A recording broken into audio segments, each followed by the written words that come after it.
I remember that moment that my first spiritual gift came online. And from that moment, I went from just my whole world changed in a matter of one split second.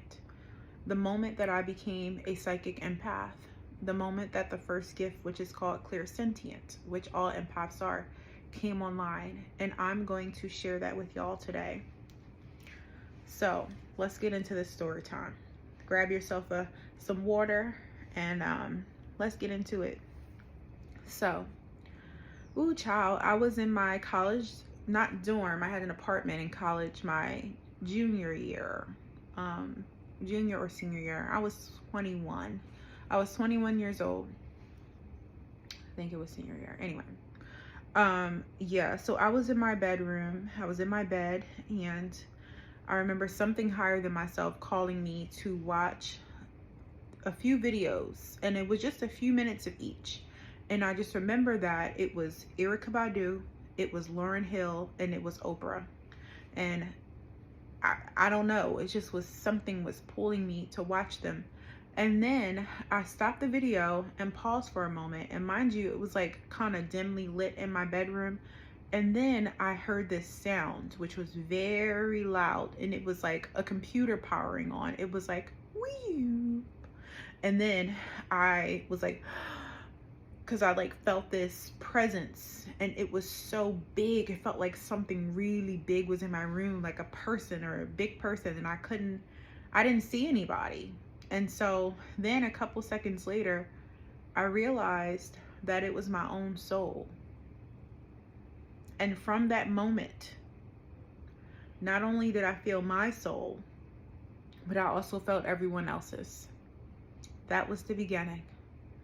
I went from being someone who partied every weekend and was always out socializing and in crowds and whatnot, to being someone who, no matter how you are presenting, no matter how you're showing up, I can feel in my own body how the people around me are truly feeling.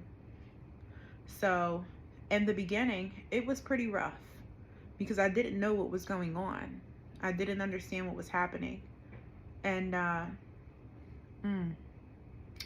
remember going to class, and I would be sitting, when I woke up in the morning, I felt fine, you know, but I would go to class and maybe sit next to somebody, and then my heart would just start hurting really bad, you know?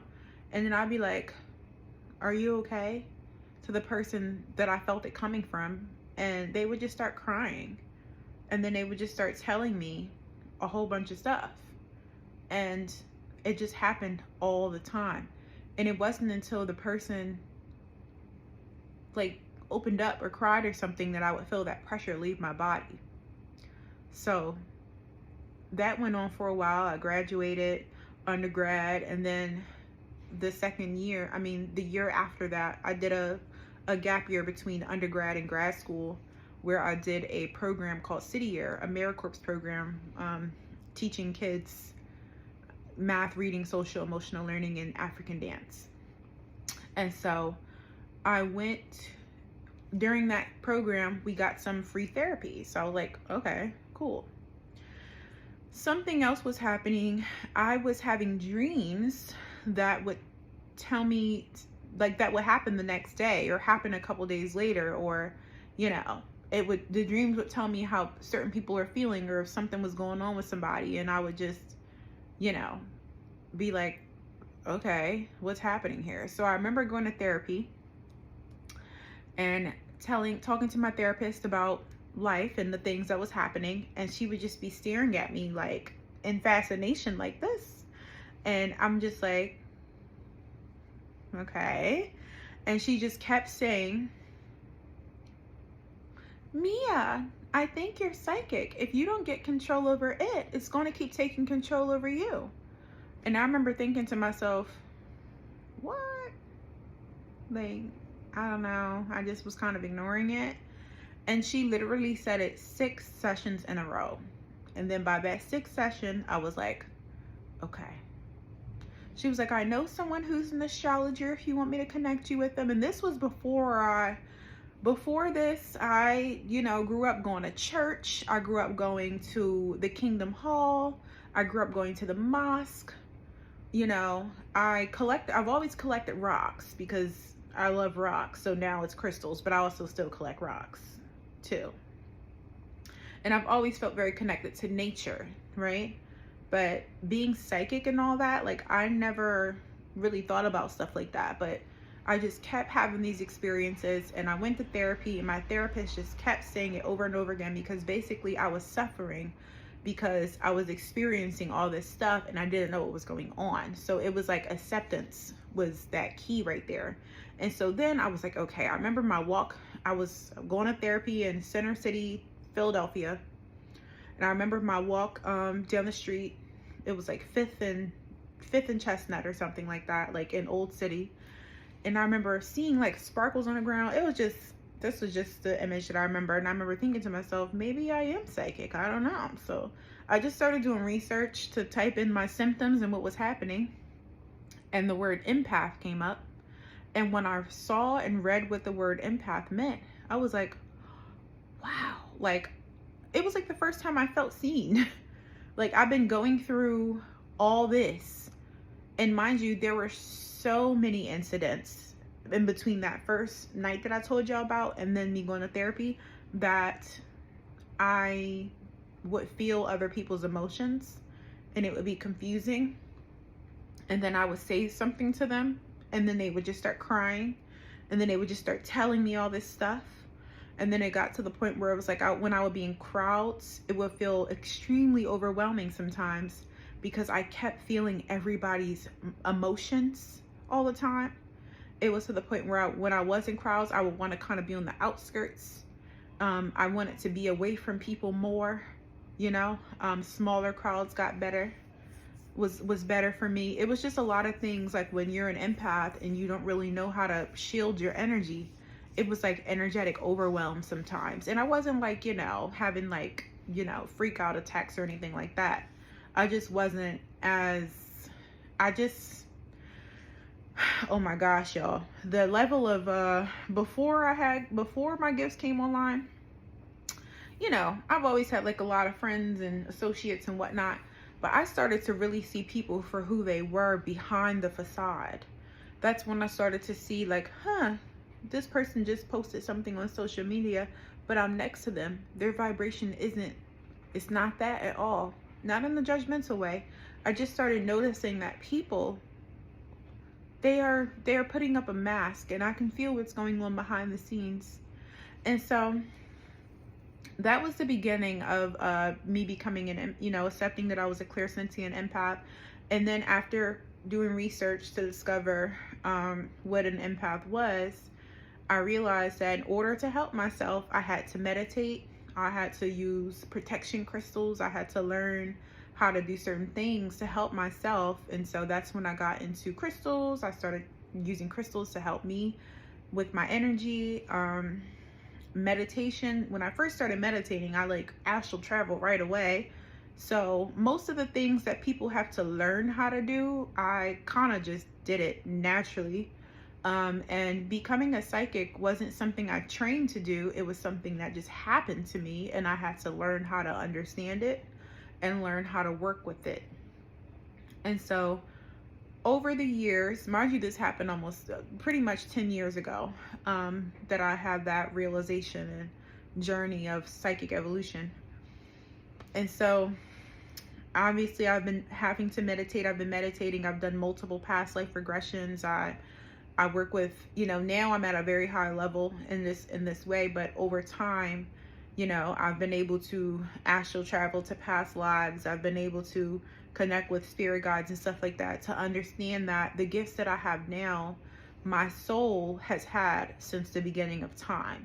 My soul is very, very ancient. I'm Mia in this lifetime, in this body, but the spirit that's in my body is psychic, has always been a seer, has always been a psychic. I've always been this way. So more so, it was like a spiritual awakening and the gifts coming online, but it had to happen slowly. Because I had a past life in Atlantis too, and I was a psychic, a seer and a priestess in that realm. I also was a priestess in ancient Egypt. in Actoria and Orion's Belt multiple lifetimes here, an indigenous Native American healer and sage in Virginia in a past life, also an indigenous seer who died young in one lifetime, also someone who was a Romani person in England a very long time ago, but also who was hung and burned on the stake. I remember a lot of my past lives, I don't want to say most, because I've been here so many times, but I remember a lot of my past lives and, you know, the gifts that I had there. So basically over time, they've all been coming online. And so after mastering clairsentience, and going into grad school at Drexel in Philly, and kind of struggling because I had to do dance movement therapy groups, and basically therapy groups, and I was always feeling a bunch. So fortunately, my beautiful supervisor, Natasha, who I really appreciate, she told me that I should probably take Reiki to learn how to move the energy better. So I became a Reiki certified, not master yet, but Reiki levels 1 and 2. So I'm a Reiki energy healer. That really helped me to move the energy better. But very interestingly, in the classes, I didn't really have to learn. It was just like, once they told us what to do, it was very easy for me. So when it comes to the certain things that people have to go and learn how to do, these are things that are like natural for me. It's just about learning how to understand it. And so over the years, different gifts have came online. So basically it was like I mastered one gift and then another one would come. And then I'd be like, what the heck is going on? But then it was just like, oh, I got to figure it out. So I obviously started doing readings years ago. And clairvoyance was after clairsentience. So clairsentience is the ability to feel with your spirit body. Clairvoyance is the ability to see into the spirit realm. So I developed clairvoyance probably about 7 years ago. And then clairaudience came on when I was in Texas.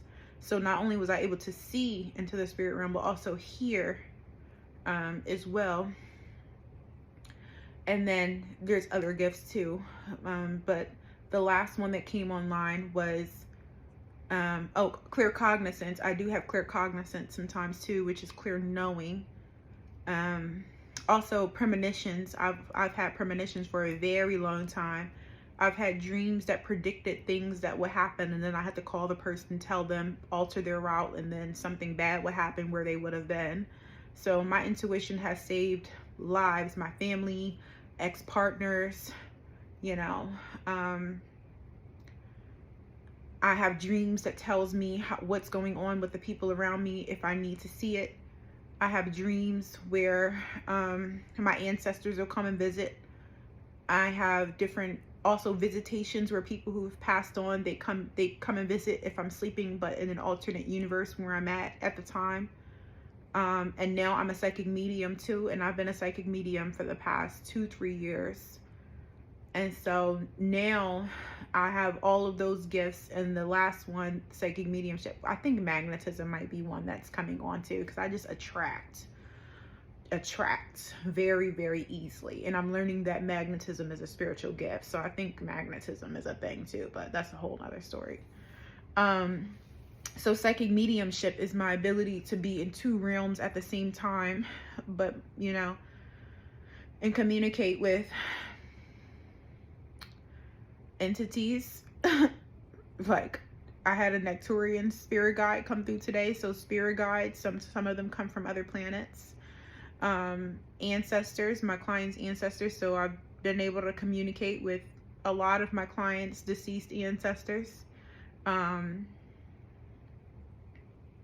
My own ancestors.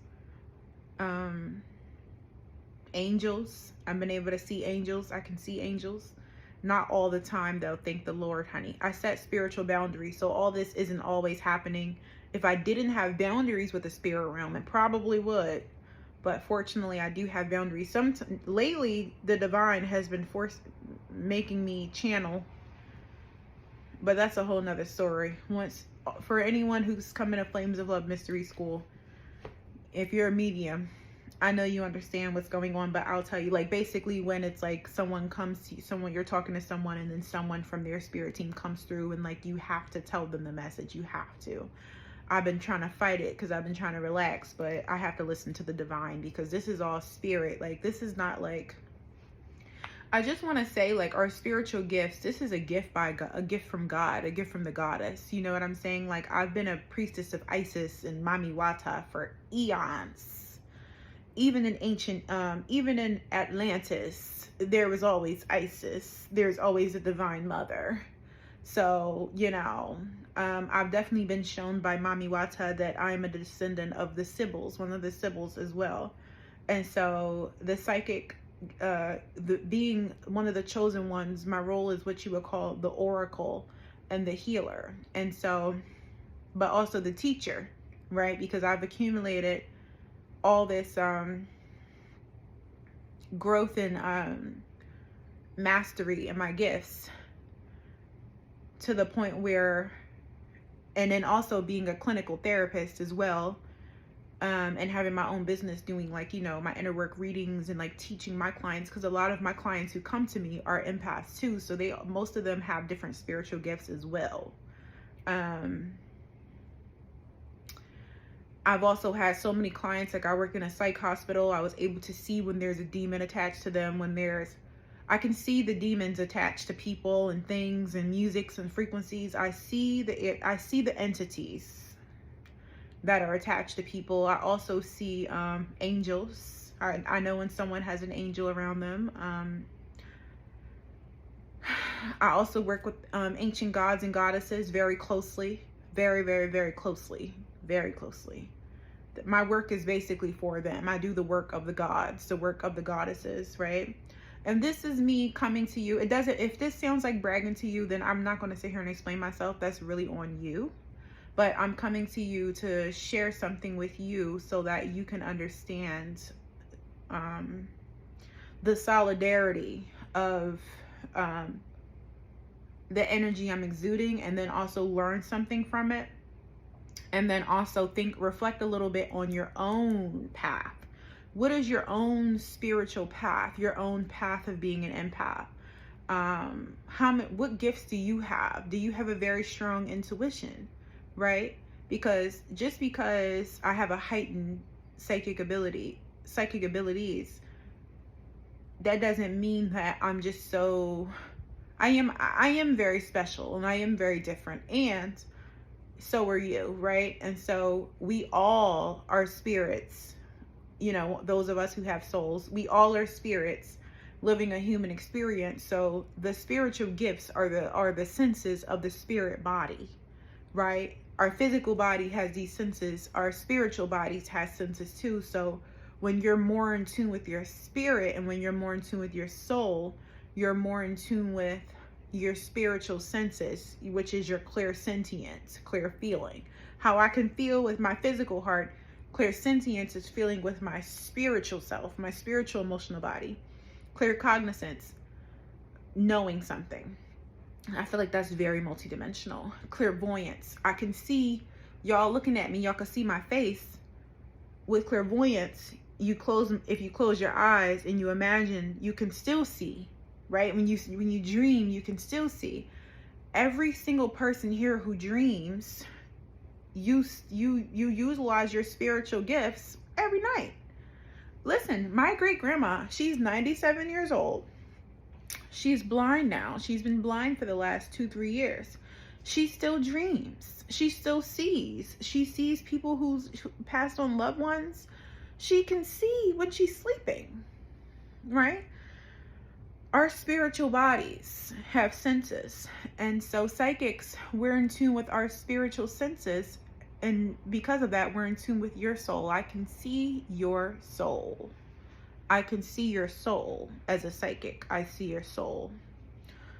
I enjoy seeing your soul for the most part, especially if you're a client. It's truly an honor, because my life's purpose is what I'm doing. This is what I'm meant to do. This didn't come for no reason. I'm here to help. I've helped so many people. And the people who were my clients, they help other people too. So it's just like a positive ripple effect of healing, and accepting the fact that we are so much more than what those people wanted us to believe that we were, and that being a psychic is very normal, especially to indigenous people. Shamanism, being in between two realities, you know what I'm saying? Like spirituality, this was the way that we live. This is like natural. This is the most natural thing. You just were taught that it wasn't, but it is. So you were taught that your dreams about the future is just deja vu and just some woo-woo stuff that's evil and demonic. But honey, yeah, yeah, like, what? Please remember who told you these things. And if it was people who were of indigenous ethnicity who told you these things, who told them, and who told them, and who told them? I bet you it was somebody who really had an agenda. Okay, so if you are a psychic and a mystic and a very intuitive person, or someone who is a psychic empath, an empath, if you are someone who would like to learn more about the deep mysteries of life, do your own shadow work, and also develop your own spiritual abilities, then Flames of Love Mystery School is for you, as well as booking your personal readings if you would like to book a session with me so that I can assist you with aligning with whatever you're needing to align with, and help you to transform and alchemize whatever needs to be transformed for you to be your highest version of yourself on your highest timeline. Flames of Love Mystery School is my baby. Flames of Love is my baby. Right now, we are taking our time with the entire freshman year curriculum. The entire freshman year curriculum, because this is the groundwork. This must be mastered before working with, you know, the gods and the goddesses that we'll be working with junior year, sophomore year. You know, I'm gonna take y'all on a journey in this school. So thank you for watching this video. I would be so curious to know, what was your when did you first know that you were an empath? When did you first realize that you had spiritual gifts and psychic abilities? I would love for you to comment in the comment box below, or I would love for you to stitch this part of my video and then add your answer and tag me so I can watch it and then also share it. The last thing I want to say, one of my main purposes for doing this work is because when I lived in Texas, I worked at a psych hospital in Houston, and there were so many people up in that hospital who, I'm not gonna say so many, some people definitely had the diagnoses and whatnot, but honey, there was a lot of people who were actually psychics. There was a lot of people who were schizophrenic, but they were just in tune with multiple dimensions at the same time, and they had a hard time grounding themselves into their body. There were people who were quote unquote bipolar who actually had an entity attached to them. Yeah. There were kids who were drawing demons and stuff like that because they were seeing them, because they were connected to that dimension because of something that happened to them, or because they opened themselves up to a certain energy. And I've learned and seen that there is more that is needed than just medication and diagnoses, because then you're never taking care of the problem. The problem is definitely spiritual. It's spiritual, mental, emotional, and physical, but it's highly, highly, highly spiritual. And if we don't accept the fact that there are things happening, there is Armageddon happening with demons and angels, there are things happening where people are attuned to different dimensions of reality, or certain people are actually psychic mediums, not schizophrenic, then we're not really doing the people a good service. So my role in this society is not only to do this work, but to bring this energy into the psych field in a way that we can have more therapists show up in a way that supports these people and helps them to master their gifts instead of being called crazy. I do it all the time. I have so many clients who've been to therapy after therapist after therapist after therapist, but then they come to me and I see them for who and what they truly are, and then we work together, and now they're killing it in life. And they're owning their self, they're owning their gifts. They're living a better life, they're more empowered. They don't have to take medication. They don't have no mental illness. And if they have some sadness or some anxiety or something come up, they know what to do to move through it. Right? So yeah, that's why I'm here, because I'm just not really here for not, I just really need, those people need therapists too. And I would like to see the mental health system hold better space for these people, because I'm one of those people. I'm not one of those people per se, but I know that I have different spiritual gifts, and I'm definitely not schizophrenic, and I definitely don't have any mental illness. I'm really great, actually. I feel great. Yeah. So thank you so much for watching this video. Please like, comment, subscribe, share with someone, drop 4 hearts in the comments. I am very grateful for you. All right. Blessed be.